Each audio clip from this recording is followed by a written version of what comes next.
momento que se levanta la sola escritura como consigna política, se levanta como una herramienta subversiva que presupone la fe del contertulio católico en las escrituras, fe que ha recibido de la Iglesia Católica,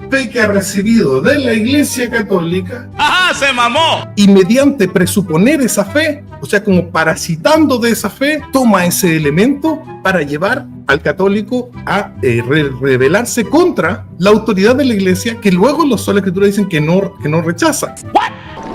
Pero la historia nos demuestra que los apóstoles descargaron toda su autoridad en los escritos que la iglesia recibió. Y si usted dice que no, entonces usted está diciendo que algo tan importante como los escritos neotestamentarios no proceden de los apóstoles, sino que la iglesia tuvo que esperar 4 siglos para tener conciencia de un canon determinado. Es muy común que los católicos romanos piensen que la sola escritura es una consigna de Lutero para crear una nueva autoridad. El principio ya estaba presente desde antes. E incluso la expresión sola escritura aparece contrastada en algún que otro documento anterior, como es el caso de Tomás de Aquino. En Super Evangelium San Ioannis Lectura, él dice que a sola canónica escritura es regula fide. Qué difícil me la puso, diablo. Está fácil. Fácil.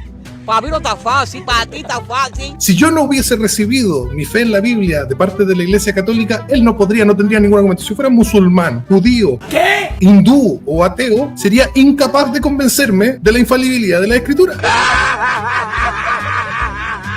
Tú dices acá una apelación al argumento sentimental, esto de que yo lo creo porque así me lo enseñaron. Bueno, esto es muy práctico y muy típico de aquel que dice que yo creo en el Dios hebreo porque así me lo enseñaron. Si yo hubiese nacido en un país musulmán, entonces yo creería en Alá. O si yo fuese en un país budista, creería en Buda. Señores, esto es un argumento que nace de una perspectiva relativista. Ahora me sorprende a mí porque yo entiendo que Sebastián no es relativista. Sebastián cree en verdades y en una moral absoluta, es lo que pretendo creer, pero este argumento es un argumento relativista que me sorprende que tú lo estés mencionando acá, así que ¡se murió! Y aquí yo no hablé ni de sucesión apostólica, que la toqué tangencialmente, pero en ningún momento dije tradición oral. No está en la Biblia el sacramento de la reconciliación pormenorizado. Bueno, los católicos sabemos, ¿no es cierto? Tenemos nuestra tradición, pero en ningún momento dije tradición oral. Bueno, los católicos sabemos, ¿no es cierto? Tenemos nuestra tradición. ¡Ay, pero qué idiota! Si la tradición oral es infalible, ¿qué haces con 2 Tesalonicenses 2:5 al 8? En ese texto aparece una frase que dice que la tradición oral que recibieron los tesalonicenses, que había algo que detenía al anticristo. Si la tradición oral es infalible, ¿qué es lo que detiene al anticristo? No lo sé, tú dime. Entiendo que el anticristo no fue detenido, porque como leemos en 2 de Juan, el anticristo está aquí, vivo y coleando. Entiendo que esa porción de la enseñanza de los apóstoles se perdió.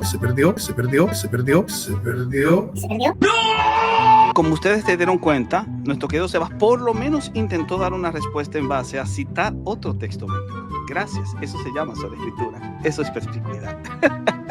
Bienvenido, mi querido, a la sola escritura, te quiero mucho, ven para acá que te vamos a bancar muchísimo como tú no te imaginas. Pregunta para ti, querido, ¿el magisterio corrige la escritura o la escritura corrige al magisterio? Dios ha dado a la iglesia y ha dotado de la interpretación de la lectura de tal manera. Les recuerdo a mi querido amigo Sebas que su catecismo enseña y el magisterio enseña que este está al servicio de la escritura. Por lo tanto, obviamente no puede corregir la escritura si está a su servicio. Y lo otro, ¿la escritura corrige al magisterio? La respuesta es sí. ¿Por qué? Porque el magisterio en sus documentos oficiales muchas veces se reconoce que tiene que ser corregido en los aspectos que eran imprecisos. Y esto es algo que lo ha enseñado, por ejemplo, el mismo Raymond Brown, que destaca directamente que hay formulaciones del magisterio, de documentos magisteriales que lamentablemente son incorrectas y que hay que irlas purificando, hay que irlas depurando, hay que irlas precisando porque son imprecisas. Eso demuestra que el magisterio no es infalible, si tiene que ser corregido, mientras que la escritura lo es porque es la que lo corrige y ella no puede ser